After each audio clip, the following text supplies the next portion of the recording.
Hi, and welcome to Behind the Scenes, an Artist's Journey. My name is Greg Lauer. I'm the Director of Education here at the Appell Center for the Performing Arts, and we are thrilled to kick off this series to give you a dive into artists' lives and their careers. Today, we are pleased to have with us Colonel Timothy Holtan, having served 28 and a half years with the U.S. Army. He was the first officer to command all three of the Army premier bands, the 10th leader and commander of the U.S. Army Pershing Zone from December 2014 until his retirement in February of 2017. He was also the commandant of the U.S. Army School of Music in Virginia Beach, Virginia, having administrative oversight over all of the Army bands. Tim, welcome. How are you? Good morning, Greg. It's great to be with you. So how are you and Laurie doing with COVID? How's everyone holding up? Well, you know, not one to look a gift horse in the mouth. There's always an upside to this tragic time, in that we get time at home, focus on a few things that we haven't been able to do in recent years. And thank goodness for FaceTime and Zoom so we can stay in touch with family. So Tim, let's talk about your career. I mean, it speaks for itself, 28 and a half years in the Army, and many of us who know you have so much respect for you. Where did music begin for you? Let's take it back to elementary, middle school, high school. Where did it first start for you? Well, music's always been a big part of my family's DNA. My dad was a World War II Army bandsman. That was a fleeting moment in his life, but in the small family department store in our hometown, he would always come home for lunch, pick up his cornet off the stand and play a few notes and back off to work. So I always heard him playing. I'm the youngest of four in our family. All of us played piano, all of us played a band instrument, so music was just something we did. And all of a sudden, I got serious about it. It was a lot of fun. And so you played piano and? Trombone. Trombone. Mm-hmm. So yeah, my dad and my brother both played trumpet, or actually they both gravitated to cornet. They liked the sound better. And I wasn't going to be the third wheel, so trombone. So what moment in high school did you really realize that this is something you wanted to go into for a career? I didn't really decide in high school. I was really involved in music, singing, playing. We moved. I was the only one in my family, mom and dad and siblings, that did not graduate from our small high school, Washburn, North Dakota. But we moved to Bismarck, the capital city of North Dakota, and I graduated from Bismarck High School, where I got an opportunity to do musicals, orchestra, band, choir, madrigals, all sorts of different things. Theater was big. I did musicals. So I just enjoyed the music community within our school. Lots of trips and opportunities. In fact, my senior year, our trip was out to Washington, D.C., my first opportunity to see our nation's capital. But there was a strong medical influence in my family. So I started college as a pre-med major. But after about 3 weeks of Chem 121 at 7:30 in the morning, I said, this is not something I think I'm really interested in doing forever. And it just kind of happened that I thought, maybe I need to teach music. That's where my life has been. And I was still playing in band and in jazz band and singing in the choir. So it was kind of a natural shift. And my teachers were really good at helping me catch up, challenge a few classes. And I still graduated in 4 years. So Tim, you went to college in Montana. Tell us about that. Tell us a little bit about that experience and some of maybe your influential teachers there, and how that led to your career in the Army.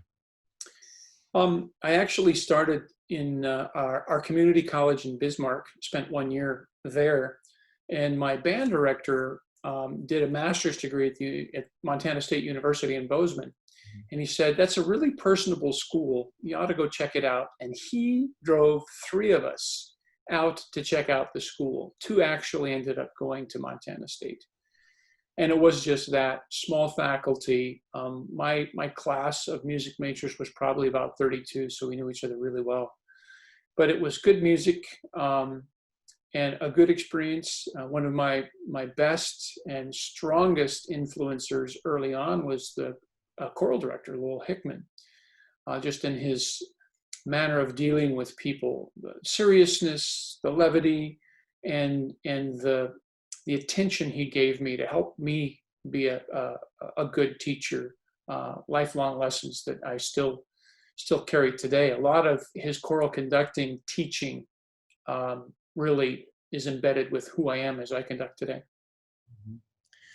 So when did you realize along your music journey that conducting was where you were going to end up, or your place? I mean, obviously you're still educating, but when did you kind of have that moment where you thought, this is where I'm supposed to be, I'm doing what I'm supposed to be doing?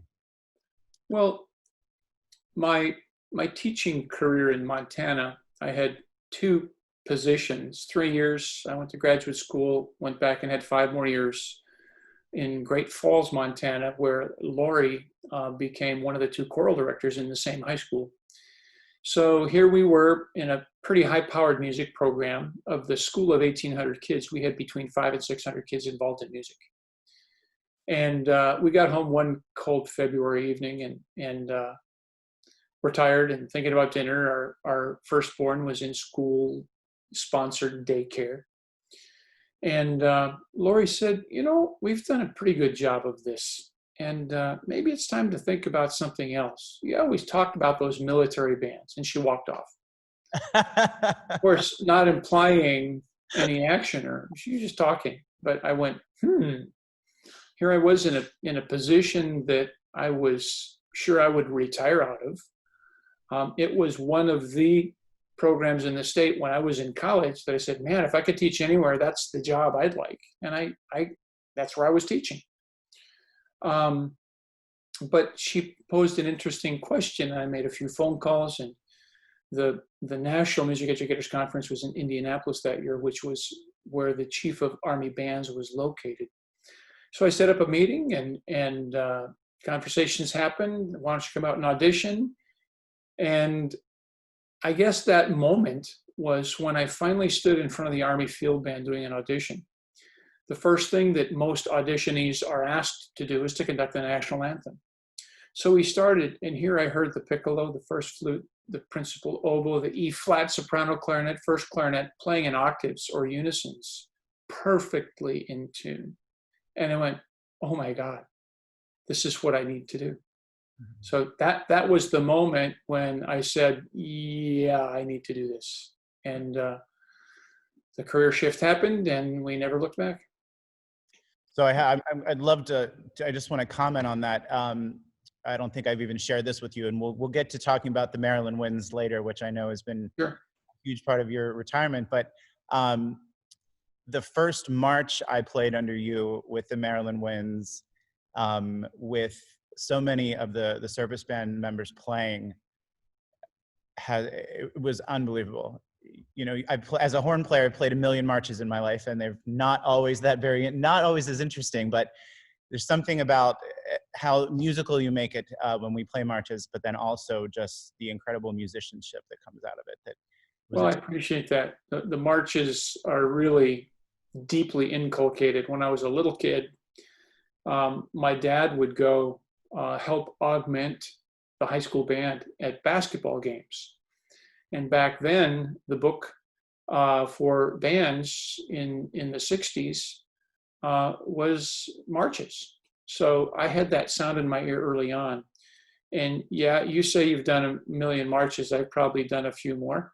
Sure. And I like the form. It's a uniquely American art form. And there's nothing I hate more than music that's boring. So anything I do with music, it's how musical can we make it? No repeat should be done the same. What kind of contrast can you achieve? And I do a clinic called Most Anything You Want to Teach About Music, You Could Teach in a March. So yeah, marches are a passion. So I'm glad you enjoyed it. I do very much. More to come. More to come.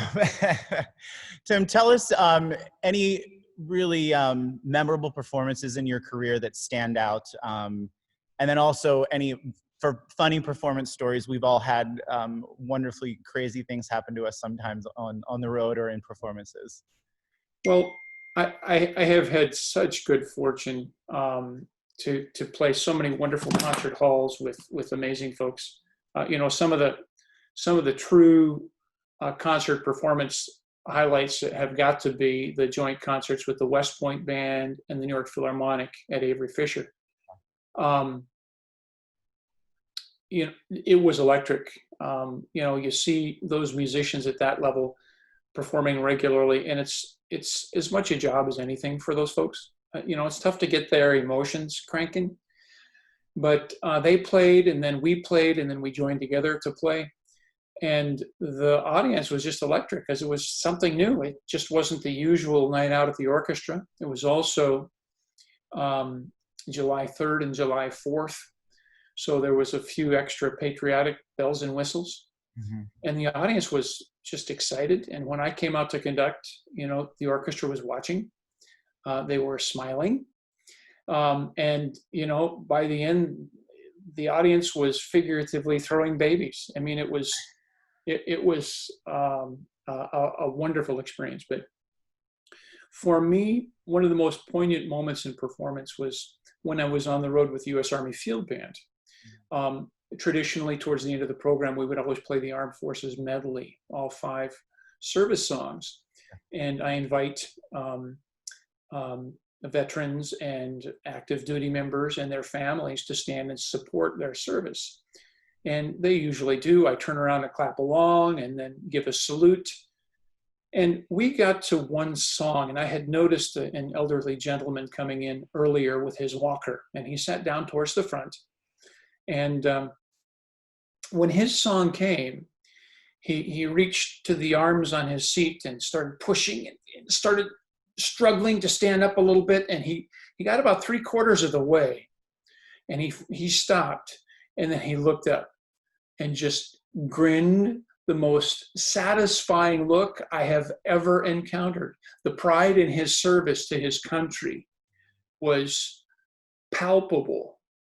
And that moment made it all worthwhile.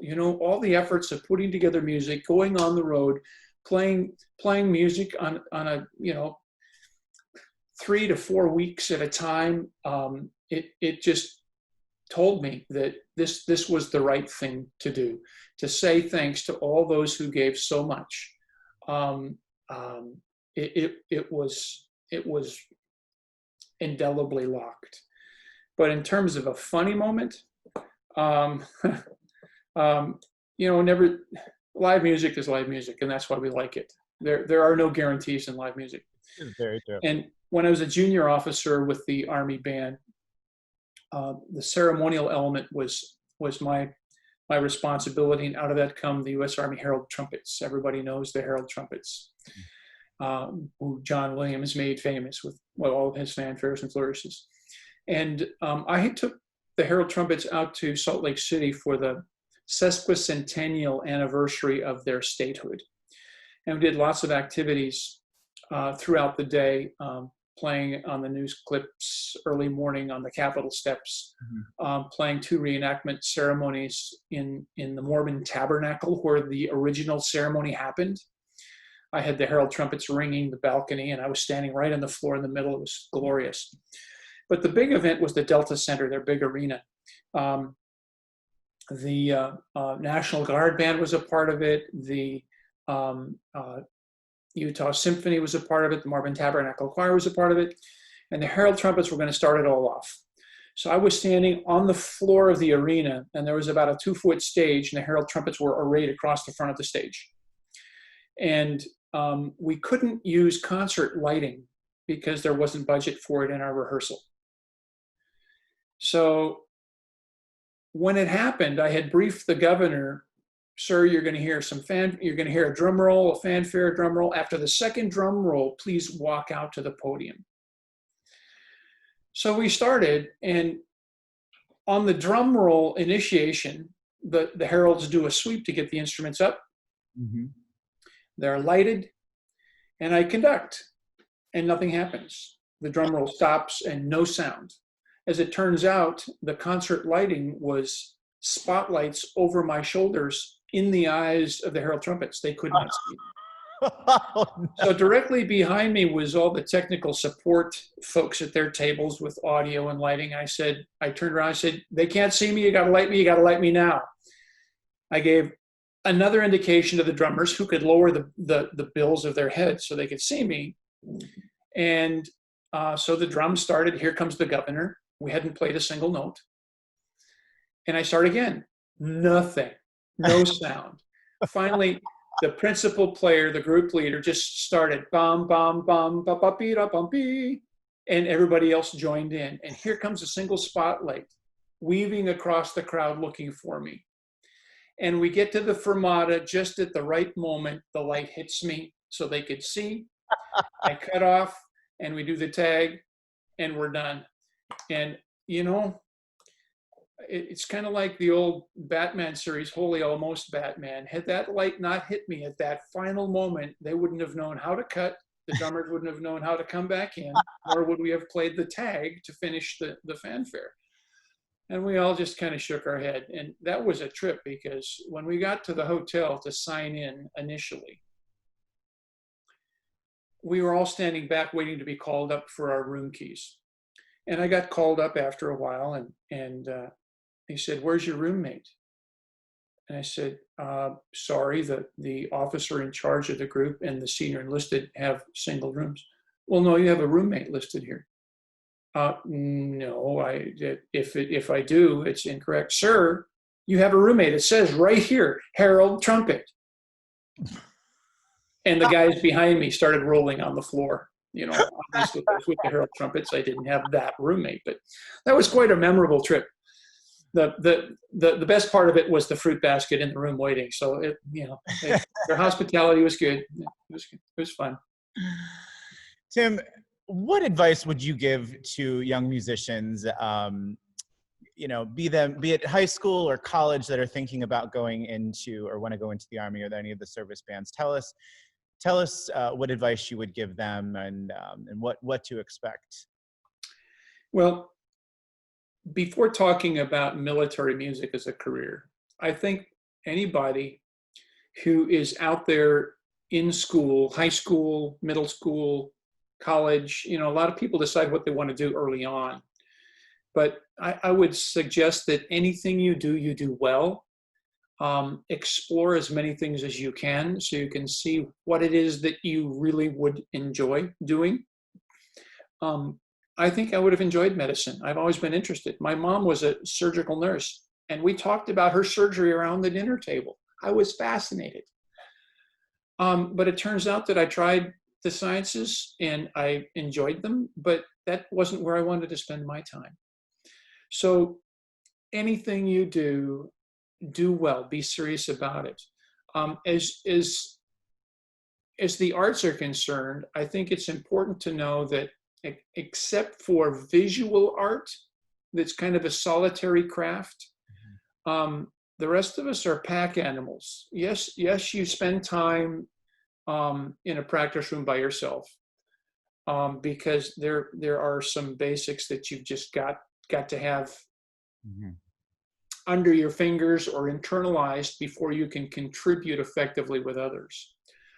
But I think it's really important to find a few folks to really cement strong friendships with, so that number one, that collaborative kind of experience can help keep you motivated, can help keep you challenged, can help keep you focused.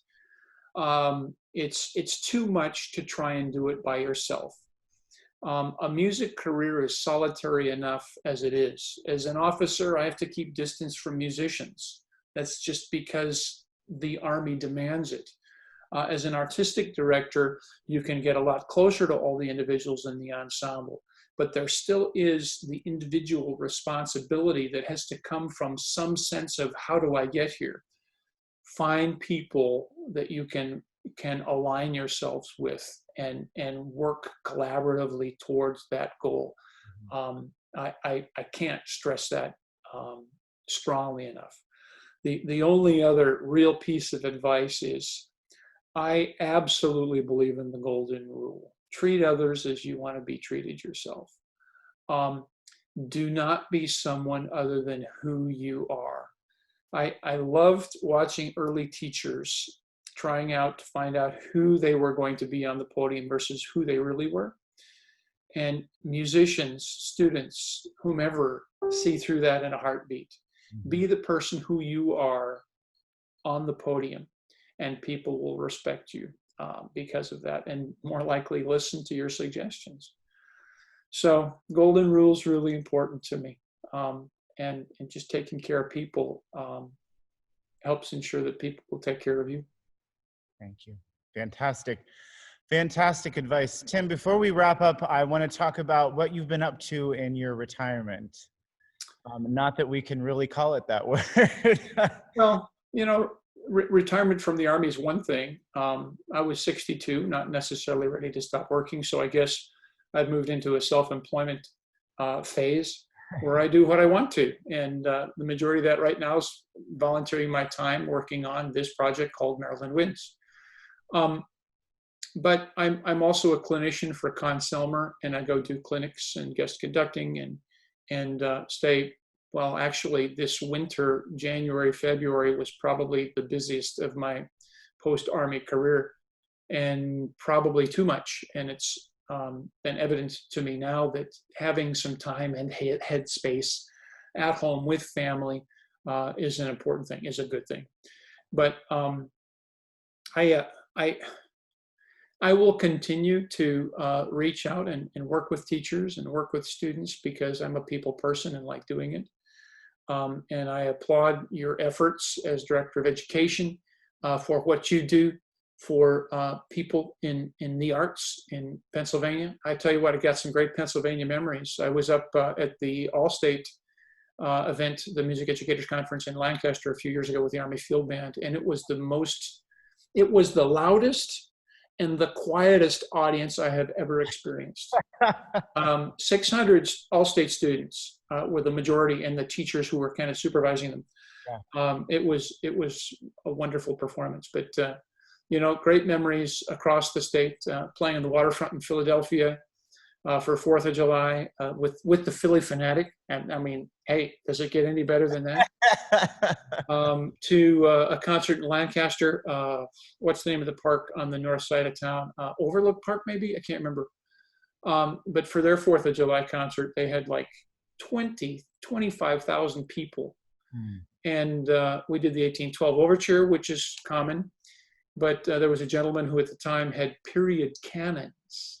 They were used in the filming of the movie Gettysburg. And those were the cannons that he had hooked up to an electronic triggering system that fired. And they were loud. Oh, my goodness. So thanks for helping keeping the arts alive and well in Pennsylvania. Lots of good memories. So Tim, before we go, I want to tell us a little bit about the Maryland Winds for any of our viewers who aren't familiar with it.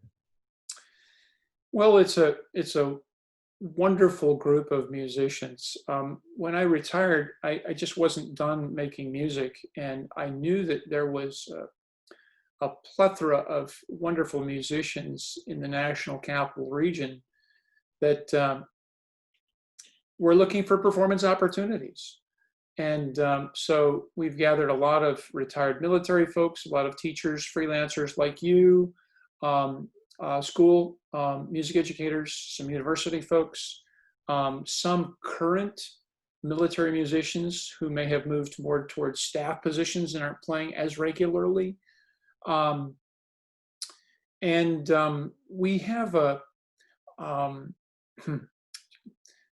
our second season ended. We lost our April concert, which was sad, but we are full steam moving ahead and putting together a 2021 season.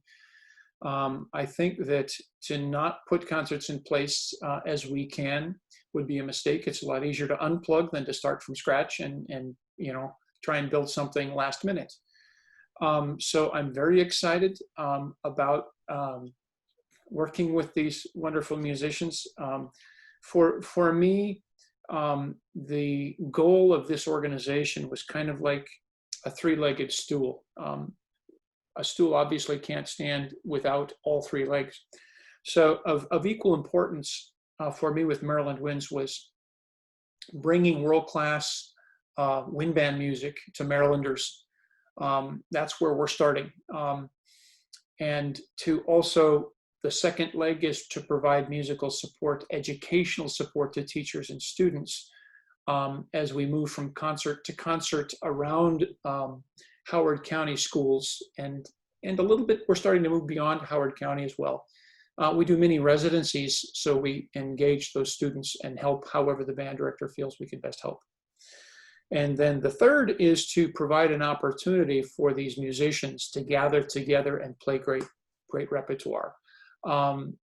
They like each other. I see positive signals when we're playing, when we're rehearsing. You know, it's a scramble to put together a full concert in 2 short rehearsals. So I don't have a whole lot of time for socializing like I would like to with these people. Those opportunities where we've had a double rehearsal with a meal in between or something like that have been fabulous, so we get some time together. But for me, I'm committed to making an opportunity to continue creating music with these people for Marylanders and to engage students and teachers. We have a new era with a new executive director. Mark Eisenhower is going to do good things as a new nonprofit organization. We're starting to be able to get into grant writing, and hopefully we'll see the organization move more into a full professional phase, as was my original goal. So I continue to be optimistic, and we'll work toward those ends. And I have to share with you, because this is actually how you and I met. I heard about the Maryland Wind. I was playing a concert with Mid-Atlantic Symphony, and Ginger Turner, who we both know very well, saunters over from the trumpet section and introduces herself and says, "Hey, you want to play with a new group we're forming?" And so she told me a little bit about it, and I said, "Well, sure." And so she wrote down her email, and we exchanged information, and I played the first concert. It was an outdoor concert we did, and then I've just been with you ever since. And I think when anyone asks me about the Maryland Winds and what it's about, of course I tell them about the mission, and they say, well, what's it like to play in it? And I said, well, I can tell you this. When Ginger asked me, I had not played wind band music since college. I've been pretty much an orchestral musician most of my life, and I'm also a pianist, so I've done a lot of musical theater and music directing. But I said, if I had to describe it in one word, and I think this speaks to the service bands, it's a family, and you feel that right off the bat when you walk in. That really is the sense that we get when we're in rehearsal, that we're all there together and everyone's supporting one another. And I think that comes directly from you to the organization, and how you work with all of us and make us feel. So it's been an amazing experience, and it's sometimes I'll sit there and look across and see one of my orchestral colleagues sitting in another section, and we wave at each other, and it's really great to be playing this literature with you and with these amazing people. So well, I'm glad you enjoy it. I mean, why do it if we don't, right? I mean, we're not in it for the money. It's just the sheer joy of making great music. And I remember a comment in our first full year from one of our musicians who said, I don't do this. I don't do free gigs anymore, except for this one, because it makes me better. And that just warmed my heart, because, I want people to want to come, to want to be a part of the group, to want to substitute in the group. And I guess that's what makes it magical.